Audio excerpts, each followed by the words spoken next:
اور زور پیدا کرنے کے لیے میں نے اس کے شروع میں لام لگایا, جملہ بن گیا میرا لزید صالح, لزید صالح. اس کو لام کی حد تک پڑھنا ہے, لام زبر لا, ناٹ لام زبر الف لا, لا نہیں پڑھنا ہے اسے.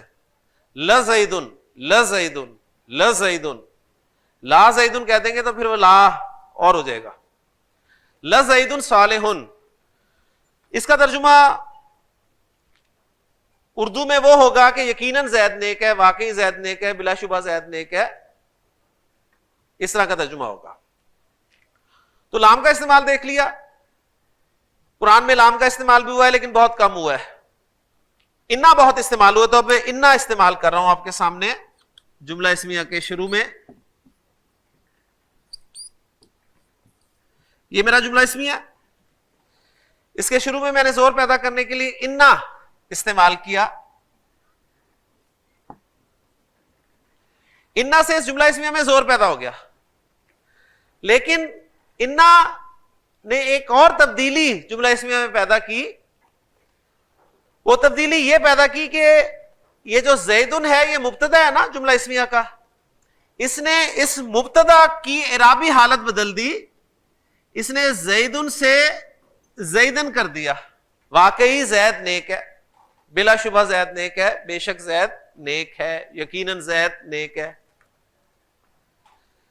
اب دوبارہ بات دہراتا ہوں کہ ہم جملہ اسمیہ میں زور پیدا کرنا چاہ رہے ہیں, تو جملہ اسمیہ میں زور پیدا کرنے کے لیے میرے پاس عربی میں دو حروف ہیں, ایک لام ہے ایک انا ہے.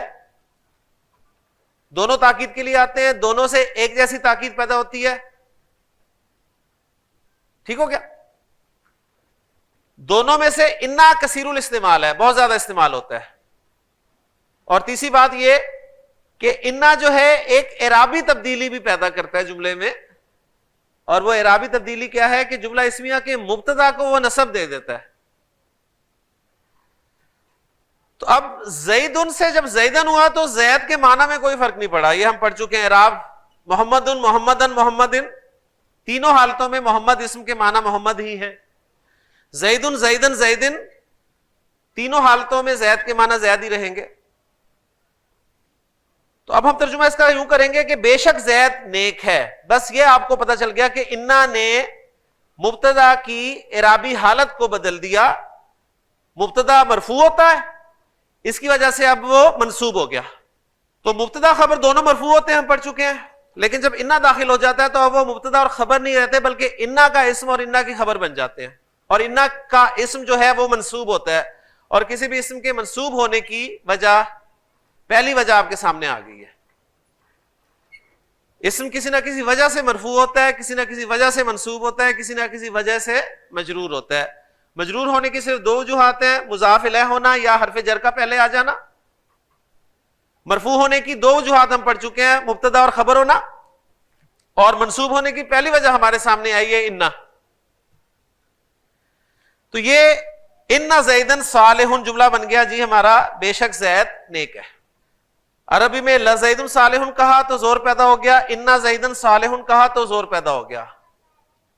تو اکثر لوگ مان گئے, لیکن پھر بھی کچھ ڈھیٹ لوگ ایسے تھے جو ابھی بھی تیار نہیں تھے یہ بات ماننے کو کہ زید نیک ہے.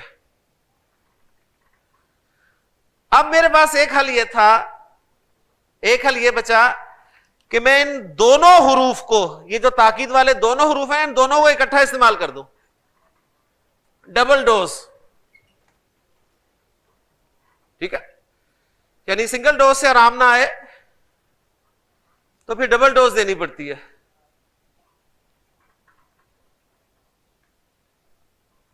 میں اب جملے میں ڈبل ڈوز استعمال کر رہا ہوں, لیکن ڈبل ڈوز کا طریقہ ہوتا ہے جی,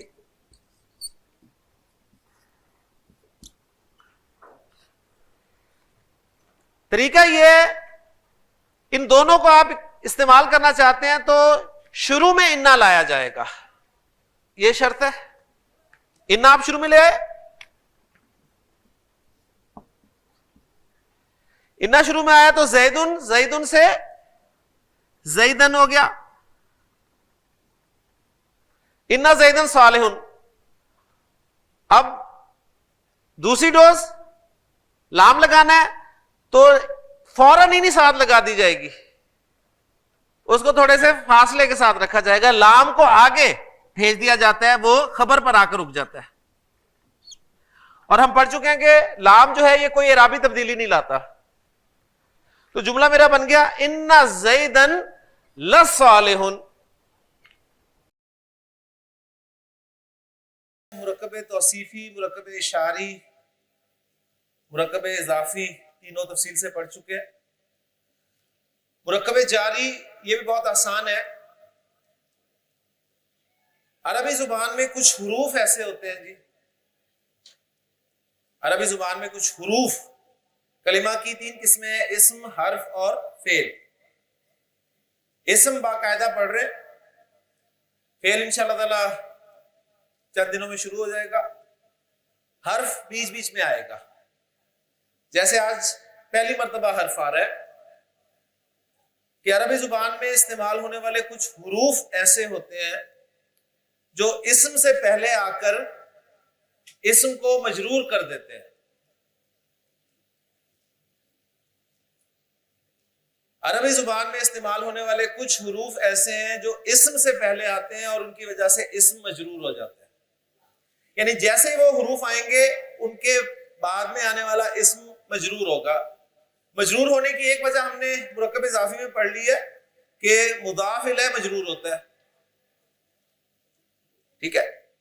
تو آج مجرور ہونے کی دوسری وجہ ہمارے سامنے آ رہی ہے کہ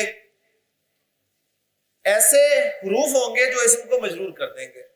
اور عربی زبان میں کسی بھی اسم کے مجرور ہونے کی صرف 2 ہی وجوہات ہوتی ہیں, ایک مرکب اضافی میں مضاف الیہ ہونا اور دوسرا آج جو حروف پڑھیں گے ان کا آ جانا. تو یہ حروف جو اسم سے پہلے آتے ہیں اور اسم کو مجرور کر دیتے ہیں انہیں حروف جارہ کہتے ہیں. حروف جارہ, حروف جارہ کا مطلب ہے جر دینے والے حروف, یعنی یہ اسم کو مجرور کر دیتے ہیں تو اس لیے انہیں حروف جارہ کہا جاتا ہے. عربی زبان میں کل استعمال ہونے والے حروف جارہ جو ہیں ان کی تعداد 17 ہیں. 17 حروف جارہ. لیکن ہمارا سکوپ چونکہ قرآن مجید ہے تو قرآن مجید میں جو کثرت سے استعمال ہوئے ہیں ان کی تعداد 10 ہے. تو انشاءاللہ تعالی 10 حروف جارہ جی ہم پڑھیں گے. اور حرف جر اور مجرور یہ دونوں مل کر ہمارا چوتھا اور آخری مرکب ناقص مرکب جاری بنا دیں گے. کیونکہ مرکب ہم نے کہا ہے کہ کم از کم 2 الفاظ کا مجموعہ مرکب کہلاتا ہے. اب یہ حروف جارہ ہے کیا یہ سمجھ لیں, بہت آسان ہے. انگریزی میں جو ہم پریپوزیشنز استعمال کرتے ہیں, انگریزی میں استعمال ہونے والی پریپوزیشن جو ہیں یہ حروف جارہ ہیں.